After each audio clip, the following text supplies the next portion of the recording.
जय हिंद साथियों, जय श्री राम, जय बजरंगबली, हर हर महादेव। मित्रों, आज श्री रामचरितमानस अक्षरशः कथा ज्ञान यज्ञ के अगले पड़ाव में पृष्ठ संख्या 324, दोहा संख्या 60, मास पारायण 14वां विश्राम से आगे हम लोग बढ़ेंगे। पिछले दिवस में हमने देखा कि किस प्रकार से माता सीता जी के चरित्र, माता सीता जी की कोमलता और माता सीता जी के व्यवहार का वर्णन माता कौशल्या जी कर रही हैं और प्रभु श्री रामचंद्र जी से विभिन्न प्रकार से उनका अनुरोध कर रही हैं। आगे देखिए गोस्वामी जी किस प्रकार से लिखते हैं। इस सुंदर, श्रेष्ठ और विश्वव्यापी रचना का सम्मान पूरे विश्व पटल पर होना चाहिए। हमें सनातन धर्मियों का ये कर्तव्य बनता है कि हमें इस प्रकार की श्रेष्ठ रचना को अपने सनातन धर्म के प्रति तभी समर्पण माना जाएगा जब हम विश्व पटल पर स्थापित करने के लिए जगह जगह इसे पहुंचाने का प्रयास करेंगे। आइए, गोस्वामी जी लिखते हैं, मातु समीप कहत सकुचाही, बोले समऊ समुझी मन माही, राजकुमारी सिखावन सुनहूं, आन भाति जिय जन कछु गुनहूं। माता के सामने सीता जी से कुछ भी कहने में हमारे प्रभु सब चाहते हैं, पर मन में यह समझकर कि यह समय ऐसा ही है, वे बोले, हे राजकुमारी मेरी सिखावन सुनो। मन में कुछ दूसरी तरह ना समझ लेना। प्रभु श्री रामचंद्र जी अब बोल रहे हैं सीता जी से, आपन मोर नीक जो चाहूं, बचनु हमार मानी गृह रहूं, आयसु मोर सासु सेवकाई, सब विधि भामिनी भवन भलाई।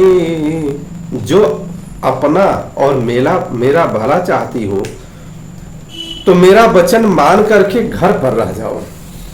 और उसका आशय क्या है कि हे भामिनी, मेरी आज्ञा का पालन होगा, सास की सेवा बन पड़ेगी और घर रहने में सभी प्रकार से भलाई। एहि ते अधिक धर्म नहीं दूजा, सादर सासु ससुर पद पूजा, जब जब मातु करी सुधि मोरी, होई प्रेम विकल मति भोरी। एहि ते अधिक धर्म नहीं दूजा, इससे अधिक कोई धर्म दूसरा नहीं है। सादर सासु ससुर कर पद पूजा, सास और ससुर के चरणों की पूजा करें और प्रेम से व्याकुल होकर जब माँ को मेरी याद आएगी तो उनकी बुद्धि भोली हो जाएगी और होई प्रेम विकल मति भोरी। और प्रेम से व्याकुल होकर के भोली हो जाएंगी तब क्या होगा कि तब तब तुम है कहीं कथा पुरानी, सुंदर समुझाए हूँ मृदुबानी, कहूँ सुभाय सपथ सत मोही, सुमुखी मातु हित राखौ तोही। हे सुंदरी, तब तब तुम कोमल वाणी से पुरानी कथाएं कह कह कर इन्हें समझाना। हे सुमुखी, मुझे सैकड़ों सौगंध है, मैं यह स्वभाव से ही कहता हूँ कि मैं तुम्हें केवल माता के लिए ही घर पर रखता हूँ। मतलब मेरा और कोई भी आशय नहीं है, माँ की सेवा हो जाए इसलिए तुम घर पर रहो। गुर श्रुति सम्मत धर्म फलु, पाई बिनहि कलेस, हठ बस सब संकट सहे, गालव नहुस नरेश। मेरी आज्ञा मानकर घर पर रहने से गुरु और वेद के द्वारा सम्मत का फल तुम्हें बिना ही क्लेश के मिल जाता है, किंतु हठ के वश होकर गालव मुनि और राजा नहुस आदि सबने संकट ही सहे हैं। हठ के वश होकर मैं पुण्य करी प्रवान पितु बानी, बेगी फिरब सुनो सुमुखे सयानी, दिवस जात नहीं लागी बारा, सुंदरी सिखवनु सुनहु हमारा। हे सुमुखी, हे सयानी सुनो, मैं भी पिता के वचन को सत्य करके शीघ्र ही लौटूंगा, दिन जाते देर नहीं लगेगी। हे सुंदरी, हमारी यह सीख सुनो। जो हठ करहूं प्रेम बस बामा, तो तुम दुख पाऊब परिणामा। काननु कठिन भयंकर भारी, घोर घम मुहिम बारी बयारी। हे वामा, हे वामा का अर्थ यहाँ पर क्या है कि वह अपनी पत्नी को, जो जिनका अधिकार होता है वाम हस्त पर बैठने का, इसीलिए प्रभु ने वामा का नाम से संबोधन किया है। यदि प्रेमवश हठ करोगी तो तुम परिणाम में दुख पाओगी। वन बड़ा कठिन और क्लेशदायक तथा भयानक है। वहां की धूप, जाड़ा, वर्षा और हवा सभी बड़े भयानक हैं। कुछ कंटक मग का कर नाना, चलब पया देहि बिनु पद त्राना। चरण कमल मृदु मंजू तुम्हारे, मार गय गम भूमि धर भारे। रास्ते में कुछ कांटे और बहुत से कंकड़ हैं, और उन पर भी बिना जूते के पैदल ही चलना होगा। तुम्हारे चरण कमल कोमल और सुंदर हैं, और रास्ते में बड़े बड़े दुर्गम पर्वत हैं। कंधर खो है नदी नद नारे, अगमय अगाधन जाहि निहारे। भालू बाघ ब्रिक के हरिनागा, करही नाद सुनी धीरज भागा। पर्वतों की गुफाएं, खोह अर्थात दर्रे, नदियां, नद और नाले ऐसे अगम्य और गहरे हैं कि उनकी ओर देखा तक नहीं जाता। रीछ, बाघ, भेड़िए, सिंह और हाथी ऐसे शब्द करते हैं कि उन्हें सुनकर धीरज भाग जाता है। ऐसा प्रभु श्री रामचंद्र जी जानकी जी को समझा रहे हैं। भूमि शयन बल कल वसना, असनु कंद फल मूल। ते की सदा सब दिन मिलही, सबू ही समय अनुकूल। और जमीन पर सोना, पेड़ों की छाल के वस्त्र पहनना और कंद मूल फल का भोजन करना होगा। और वे भी क्या सदा सब दिन मिलेंगे? सब कुछ अपने अपने समय के अनुकूल ही मिल सकेगा। पूरा वर्णन प्रभु कर रहे हैं। नर आहार रजनी चर चरही, कपट वेश विधि कोटिक करही।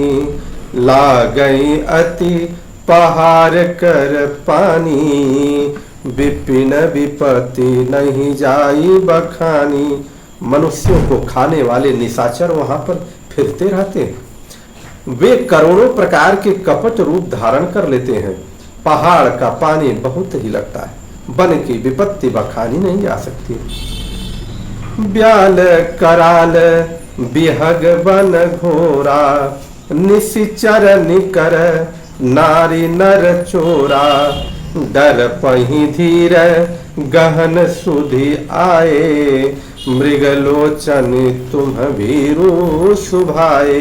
वन में भीषण सर्प, भयानक पक्षी और स्त्री पुरुषों को चुराने वाले राक्षसों के झुंड। देखिए यहाँ पर प्रभु श्री रामचंद्र जी ने इसका भी संकेत दे दिया है कि स्त्री पुरुष को चुराने वाले राक्षसों के झुंड रहते हैं। वन की भयंकरता याद आने मात्र से धीर पुरुष भी डर जाते हैं। फिर हे मृगलोचनी, तुम तो स्वभाव से ही डरी हुई डरपोक हो। अर्थात जो पिछले दिवस में हम लोगों ने देखा कि माता कौशल्या ने कहा कि ये कैसे रहेगी जब बंदर का चित्र देख कर के डर जाती है। इसी का आशय लेकर प्रभु माता सीता जी को समझाने का प्रयास कर रहे हैं। हंस गवनी तुम नहीं बन जोगु, सुनियप जसु मोहि देहि लोगु।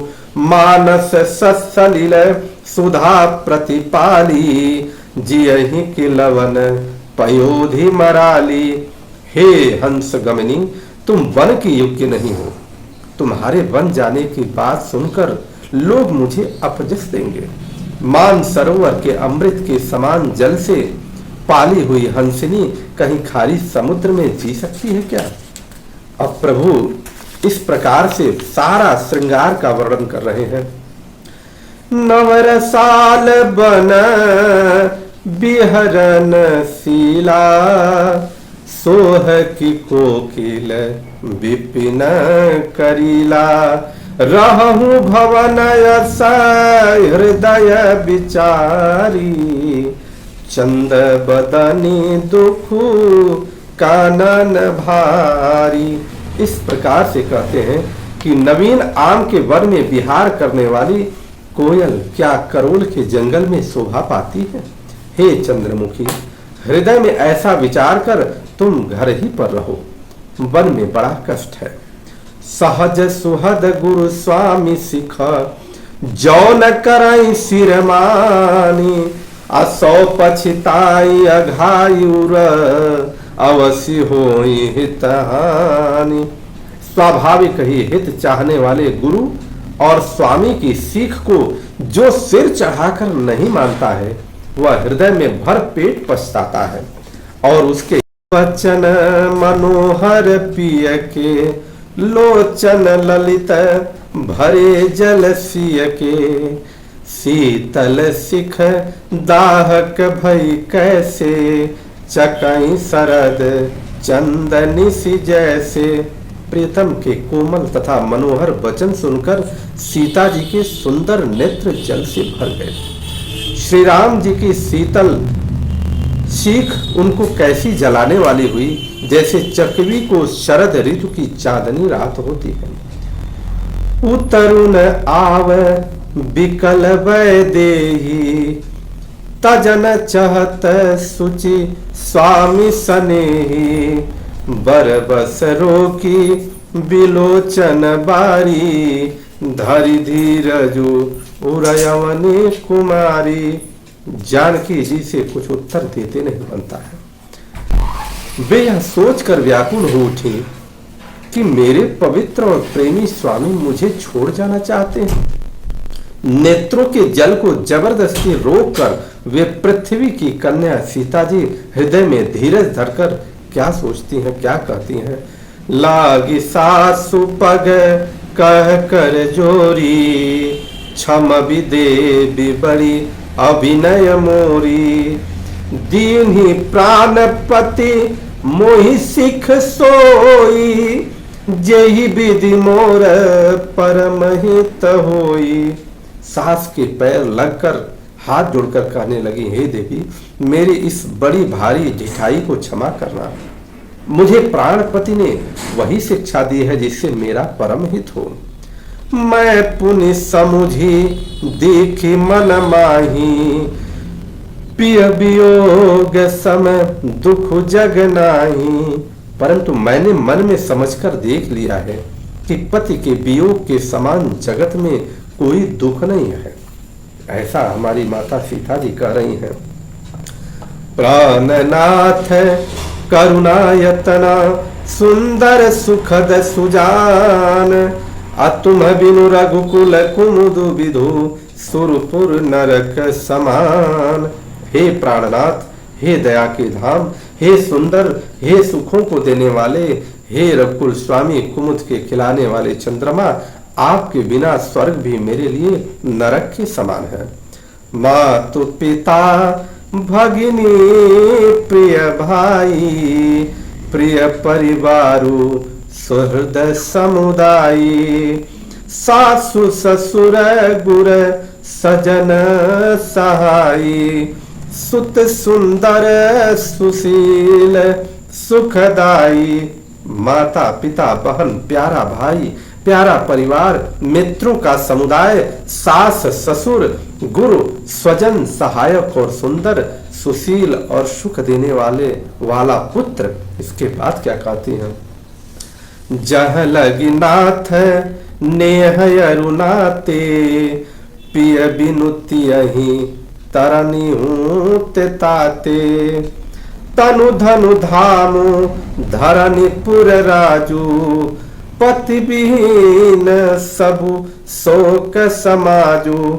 हे नाथ, जहाँ तक स्नेह और नाते हैं, पति के बिना स्त्री को सभी सूर्य से भी बढ़कर तपाने वाले हैं। शरीर, धन, घर, पृथ्वी, नगर और राज्य, पति के बिना स्त्री के लिए यह सब शोक का समाज है। भोग रोग समभूषण भारू, जम जातना सरिस संसारू। प्राणनाथ तुम बिनु जग माही, मोह कहूँ सुखद कतहु कछु नाही। भोग रोग के समान है, गहने भार रूप है और संसार यम यातना के समान है।